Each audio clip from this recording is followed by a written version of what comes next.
pamamaraan ng da'wa ng mga propeta. Asalibu da'watil anbiya. Okay, pamamaraan ng da'wa o pamamaraan ng propeta, mga propeta usugo ng Allah subhanahu wa ta'ala sa larangan ng da'wa. So, bilang isang mananampalataya as a Muslim, gaano ba kahalaga yung malaman natin, matutunan natin kung paano nagda'wa, paano yung pamamaraan, yung way ng mga propeta ng Allah subhanahu wa ta'ala sa kanilang pagdada'wa. Okay. Habang kumakain kayo, insyaAllah, at least nandito yung inyong mga tainga. So, sa sandaling ito, nais ko munang hiramin. Okay?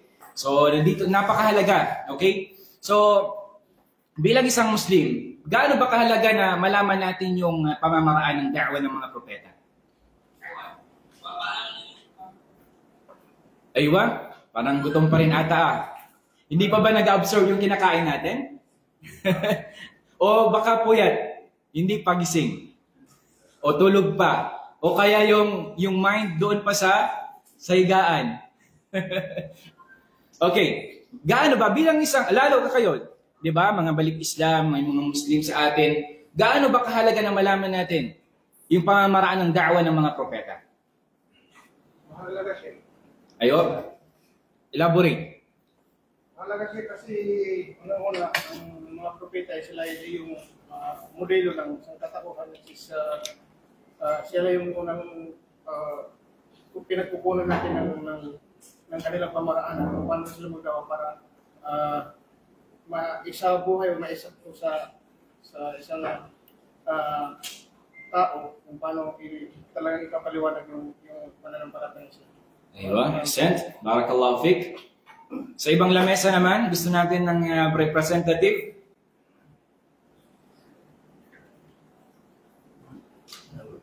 O magtawag ako.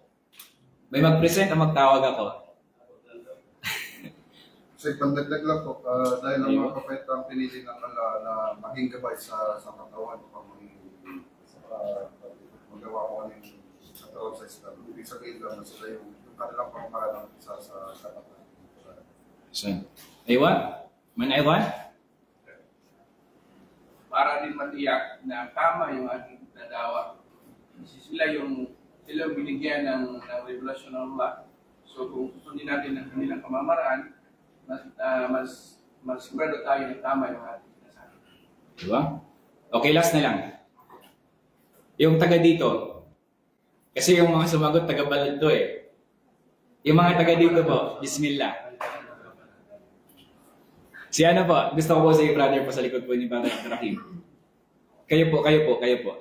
Opo, ikaw po. Bismillah. Napakahalaga na masundan natin yung mga gawa-dawa ng mga propeta. Tulad nga ng sinabi ni Jesus na pinaglalaban ng mga Kristiyano, I am the way, the truth, and the life. Kung talagang i-elaborate natin, tama naman.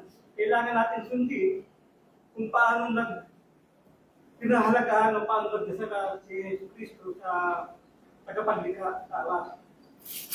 Kung mayroong pinaglalaban na, kaya natin silang inagdawin natin, tama, lahat ng propeta na pagdalawan nila, nang sumunod na nag-iisang sa pamamaraan ng mga propeta na sumunod sa pinagutos ng Allah. Sambahin namin mag-iisang Diyos. Jazakumullah khair sa musyarakah sa participation, mashallah. At yun, gising na nga. Okay. So, napakahalaga mga kapatid sa pananampalatayang Islam, malaman. Unang-una, ang mga propeta ng Allah subhanahu wa ta'ala, sila yung kudwa natin. Alam niyo yung kudwa? Sila yung ating huwaran. Dakilang huwaran natin sa pagdada'wa. Katulad din ng sinabi, sino nagsabi ng pinili ng Allah? Sino nagsabi? Si Brother Abdul Hamid. Sila yung pinili ng Allah subhanahu wa ta'ala na mga sa bawat nasyon, pumili ang Allah subhanahu wa ta'ala na gagawin niyang propeta para mag-anyaya sa Islam. Anong sabi ng Allah subhanahu wa ta'ala? وَلَقَدْ بَعَثْنَا فِي كُلِّ أُمَّةٍ رَسُولًا أَنِ اعْبُدُوا اللَّهَ وَاجْتَنِبُوا الطَّاغُوتَ.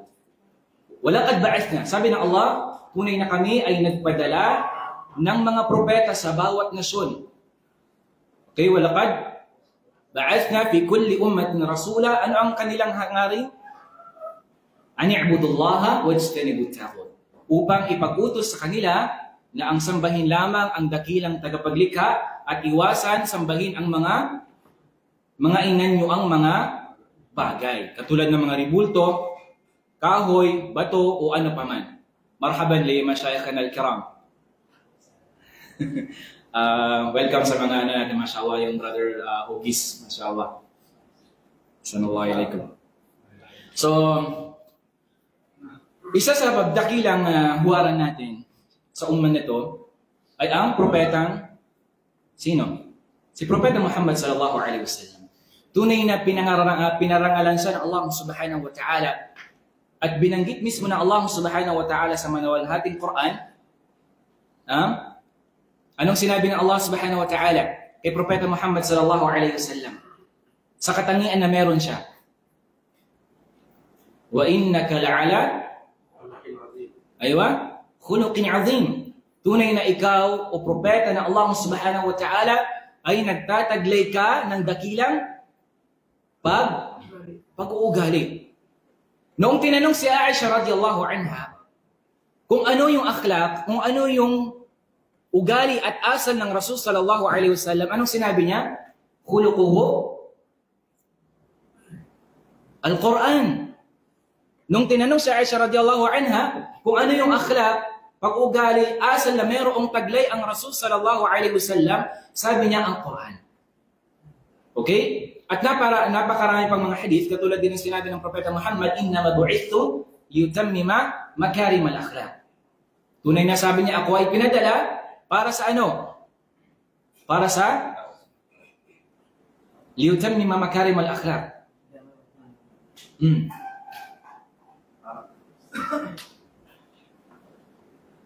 Five. Parang tulog ba tayo mga brothers? Okay. So yun. So unang-una, mayroong mga pamaraan at ito, kinuha lang natin yung iba, inshallah. Kinuha lang natin iba. At inshallah ta'ala ay may mag-take note sa'yo inshallah, baka mamaya magtanong ako. Okay? Tama.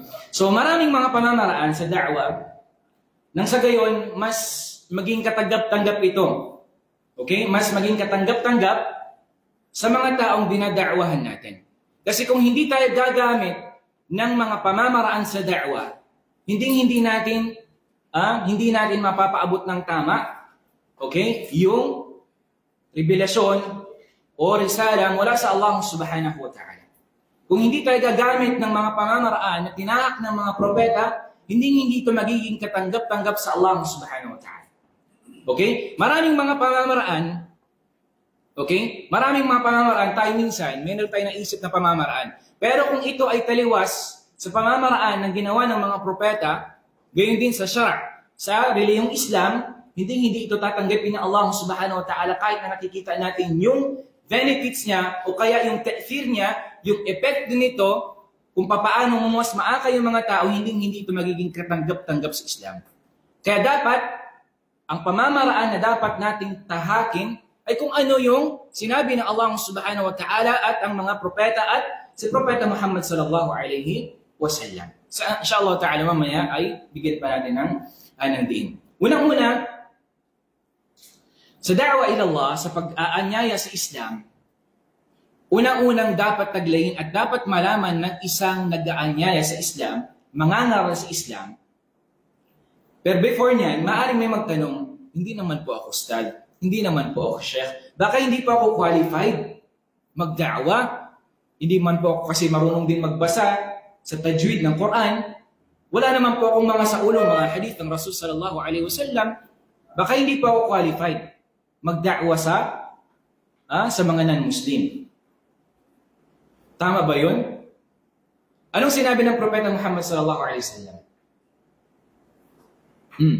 Balighu anni walau kahit isang aya. Balighu anni walau aya. Magpaabot kayo, paabot nyo mula sa akin kahit isang talata lamang. So, hindi kondisyon na kailangan sa ulo mo yung buong Quran. Kailangan sa ulo mo rin katulad ng sa ulo ng hadith ni Abu Hurairah radhiyallahu anhu.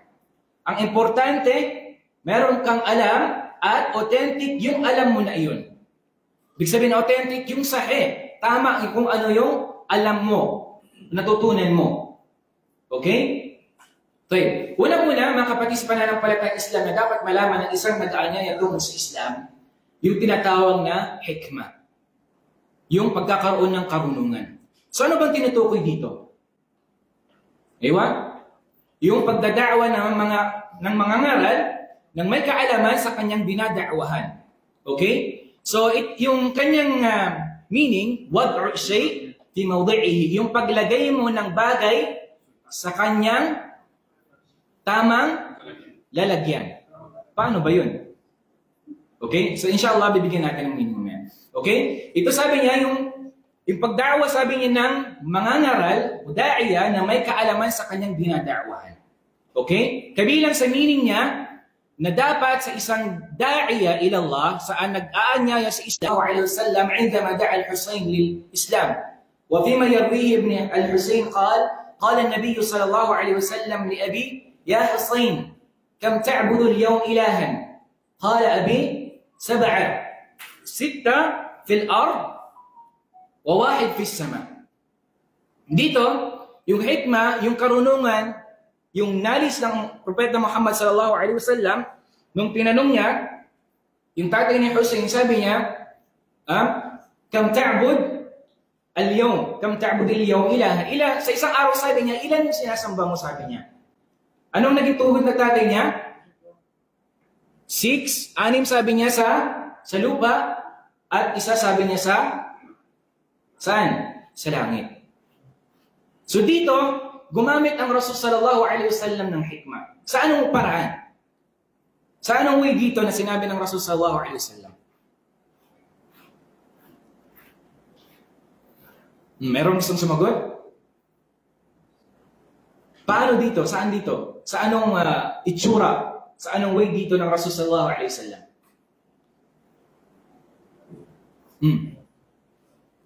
Sabi mo yung higit sa isang pila. Higit sa isa. Aywa? Kasi ang kalimitan sa atin, kapag narinig natin yung hikmah, lagi pumapasok sa atin ito yung malumanay na pagsasalita.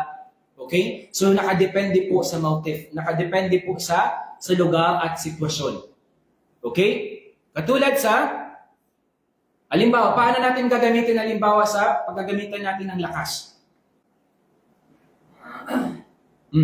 Pakikiba ka sa landas ng Allah subhanahu wa ta'ala. Di ba ginagamitan ng lakas? Aywa. Tamam. So inshallah, hindi natin masyadong pahabain kasi limited lang oras natin.